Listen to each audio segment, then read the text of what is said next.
پہلا سوال اس سے کیا کریں گے؟ من رب کا، تیرا رب کون ہے؟ دوسرا سوال اس سے کیا کریں گے؟ من نبی کا، تیرا نبی کون ہے؟ تیسرا سوال اس سے کیا ہوگا؟ ما دین کا، تیرا دین کیا ہے؟ اب آج اگر دنیا میں ہم سے کوئی یہ سوال پوچھے تو ہمیں اپیرنٹلی لگتا ہے کہ وہ ان کے بہت آسان جواب ہیں۔ کوئی ہم سے پوچھے تمہارا رب کون ہے تو ہم کہہ دیں گے ربی اللہ، میرا رب اللہ ہے۔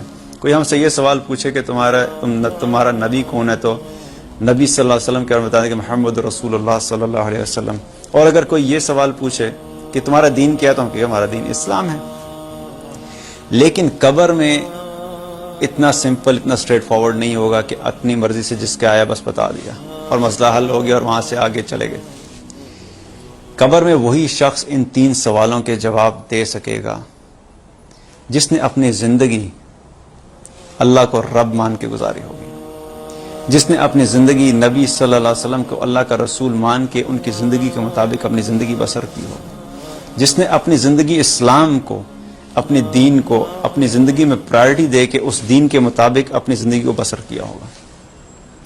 اب اگر یہ کام نہیں کیے ہوئے تو کیسے ہم ایکسپیکٹ کر سکتے ہیں کہ ان 3 سوالوں کا جواب ہم آرام سے دے دیں گے؟ جب یہ احوال نبی صلی اللہ علیہ وسلم نے صحابہ کے سامنے بیان فرمائے کہ یہ اس طرح سے تمہارے ساتھ منکر نکیر آئیں گے قبر میں، تو صحابہ گھبرا گئے۔ انہوں نے کہا یا رسول اللہ، یہ اتنا مشکل مرحلہ ہے، اس کو ہم کیسے فیس کریں گے؟ ہم لوگ کیسے اس کو ان سوالوں کے جواب دے سکیں گے؟ تو نبی صلی اللہ علیہ وسلم نے قرآن کی آیت ان کو تلاوت کر کے فرمائی، یثبت اللہ الذین آمنوا بالقول ثابت فی الحیات الدنیا وفی الآخرہ۔ اللہ تعالیٰ اہل ایمان کو کلمے کی برکت سے، کلمے پہ قائم رہنے کی وجہ سے دنیا میں بھی ثابت قدم رکھتا ہے اور آخرت میں بھی ثابت قدم رکھے گا۔ یہ کلمہ توحید ایسا ہے کہ جو شخص اپنی زندگی کلمہ توحید کے مطابق بسر کرے گا، اللہ تعالیٰ اس کو دنیا میں بھی ثابت قدم رکھے گا اور آخرت میں بھی ثابت قدم رکھے گا۔ حضرت عائشہ رضی اللہ تعالیٰ عنہ نے بھی جب نبی صلی اللہ علیہ وسلم سے یہی پوچھا کہ یا رسول اللہ، میں تو عورت ہوں، میں تو بڑی کمزور ہوں، تو میں ان کا سامنا کیسے کر سکوں گی؟ ان کو بھی نبی صلی اللہ علیہ وسلم نے یہی فرمایا کہ یہ کلمہ توحید اہل ایمان کو دنیا میں بھی ثابت قدم رکھے گا اور آخرت میں بھی ثابت قدم رکھے گا۔ اب یہ سوالوں کا سلسلہ جب ہو جائے گا تو ایک وہ شخص ہوگا جو ان کا صحیح جواب دے دے گا اور ایک وہ ہوگا جو ناکام ہو جائے گا۔ جو شخص صحیح جواب دے دے گا، منکر نکیر اس سے چوتھا سوال بھی کریں گے۔ چوتھا سوال یہ کریں گے، ما یدری کا، کہ یہ تینوں سوالوں کا جواب تمہیں کیسے پتہ لگا؟ ما یدری کا، تمہیں کیسے معلوم ہوا کہ یہ 3 سوالوں کا جواب یہ ہوگا؟ تو اب وہ جو آگے سے جواب دے گا وہ اتنا امپورٹنٹ ہے کہ اس جواب میں ہمارے لیے اس چیز کا آنسر ہے کہ ہمیں وہ کیا چیز کر کے اس دنیا سے جانا چاہیے کہ ہم قبر میں اللہ تعالیٰ کی مدد اور اللہ تعالیٰ کی رحمت سے ثابت قدم رہ سکیں اور ان 3 سوالوں کا جواب صحیح طریقے سے دے سکیں۔ جب اس سے وہ پوچھیں گے کہ تمہیں یہ کیسے پتہ لگا، تو وہ آگے سے ان کو کیا جواب دے گا؟ قرأت کتاب اللہ وآمنت بہ وصدقت، میں اللہ کی کتاب پڑھا کرتا تھا، میں اس پہ ایمان لایا تھا اور میں نے اس کی تصدیق کی تھی، میں اس کتاب کو امپورٹنس دیتا تھا، مجھے اس بات کا یقین تھا کہ میرا جو حساب کتاب ہونے والا ہے وہ اللہ تعالیٰ نے اس کتاب کو مجھے اس لیے دیا ہے کہ میں اس کو پڑھ کے اس کے سمجھوں اور اس میں اللہ نے مجھ سے جو کچھ کرنے کا کہا ہے وہ سب کروں اور جن چیزوں سے رکنے کا کہا ہے میں ان سب سے رکوں۔ مجھے اس چیز کا یقین تھا، اس لیے میں اس کتاب کے مطابق اپنی تیاری کر کے آیا تھا۔ یہ وہ وجہ ہے کہ اس لیے مجھے آج ان 3 سوالوں کے جواب پاتا ہے۔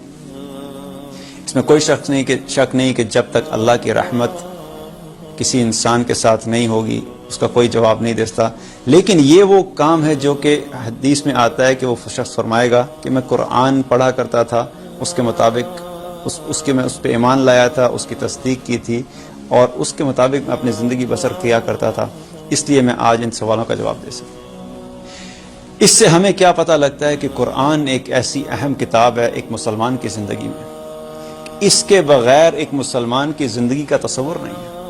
This is like an oxygen to us, کہ جس طرح آکسیجن کے بغیر زندگی کا تصور نہیں، اس طرح قرآن کے بغیر ایک مسلمان کی زندگی کا کوئی تصور نہیں۔ آج ہمارا ایٹیچیوڈ ٹورڈز قرآن کیا ہے؟ آج ہم قرآن کو کتنا سیریس لیتے ہیں؟ ہم دنیا کی تمام کتابیں پڑھتے ہیں، by the time we are done with our masters MBA جب ہم کر چکے ہوتے ہیں تو 100 سے زیادہ کتابیں پڑھ چکے ہوتے ہیں, 100 سے زیادہ کتابیں پڑھ چکے ہیں. پھر MBA کر کے, آج کل تو MBA کو بھی کوئی نہیں پوچھتا, تو MBA کے بعد ہمیں شوق ہوتا ہے کہ ہم نے MS کرنا ہے, پھر ہم MS کرتے ہیں تو 100 کے بعد اور کتابیں شروع ہو جاتی ہیں, پھر اس پہ بھی تسلی نہیں ہوتی, پھر آپ کہتے ہیں ہم نے PhD کرنا ہے, پھر PhD کرتے ہیں اس پہ اور کتابیں شروع ہو جاتی ہیں, پھر ڈبل PhD کرنا ہے. یہ ساری چیزیں, میں یہ نہیں کہہ رہا کہ دنیا کی تعلیم حاصل کرنا کوئی غلط بات ہے.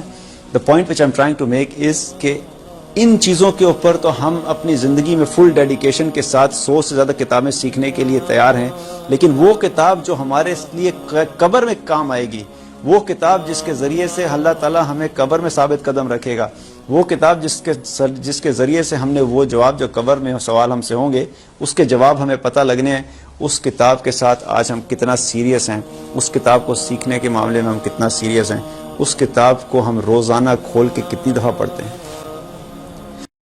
دین کی بات پھیلانا صدقہ جاریہ ہے. ثواب کی نیت سے ویڈیو کو شیئر ضرور کیجیے. جزاک اللہ.